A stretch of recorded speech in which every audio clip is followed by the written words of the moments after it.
family counselor, explains, even though you may talk to 10 parents who have lost a child, 10 women who have lost a husband, or 10 men who have lost a wife, every situation is different because of our relationships, our backgrounds, the way we process things, the dynamics between the two of us.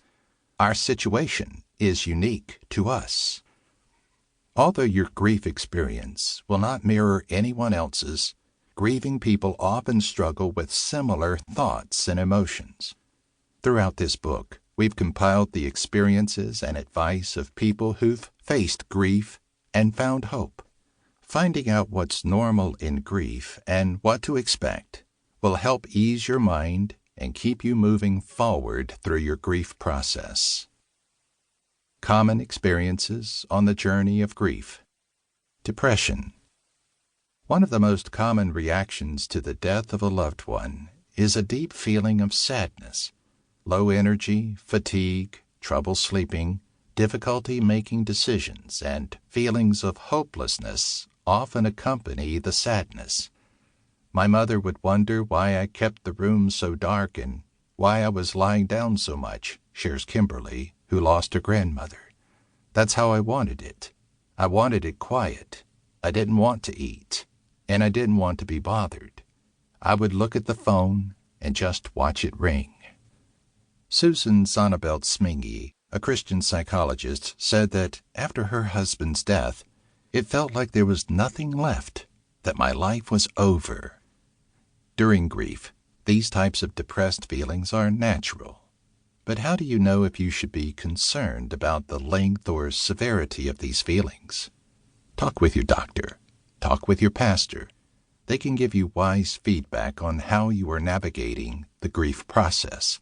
You could even ask them, do you think I'm making enough progress on my grief journey? Also, spend time with others who know what grief is like. They can encourage you, which can keep you from getting too depressed. But if in your depression you begin to entertain thoughts of suicide, talk with someone who's been trained in suicide prevention right away. Feeling like you're losing your mind. You're likely to find it difficult to concentrate and make simple decisions. You lose track of time. You may forget your friends' names, how to get places, and other basic facts. If mental glitches are causing problems at work or home, write down what you need to do and ask others for help in making decisions.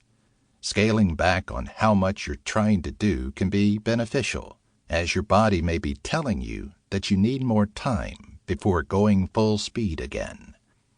H. Norman Wright, grief therapist and trauma specialist, describes some mental capacities that may not function as well during your grief. In grief, your memory plays tricks on you. There are things you remember, but then you wonder, did that really happen? You may be talking to someone and all of a sudden, what was I talking about? When you're in grief, you don't concentrate very well, and the person you lost often dominates your mind.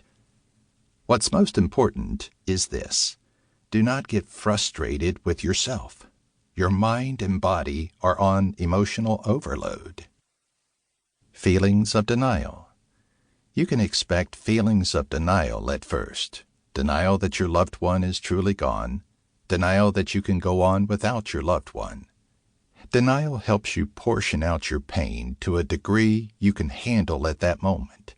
It's natural and it's helpful. At some point, you must move beyond denial, but at the beginning, it's to be expected. Joanne's 10-year-old son died in a car accident. She shares, I was in denial in the beginning. I didn't want to leave my house for fear that my son would come home and I would miss him. I also thought if I kept his things around me, kept his pictures next to me, cried over them all the time, that would keep me close to him. Denial helps by buffering the shock of your loss. But as you might expect, denial can also become a problem. This happens when you continue to believe your life can go back to the way it was, and when you think happiness can be found only in the way things used to be. Denial is also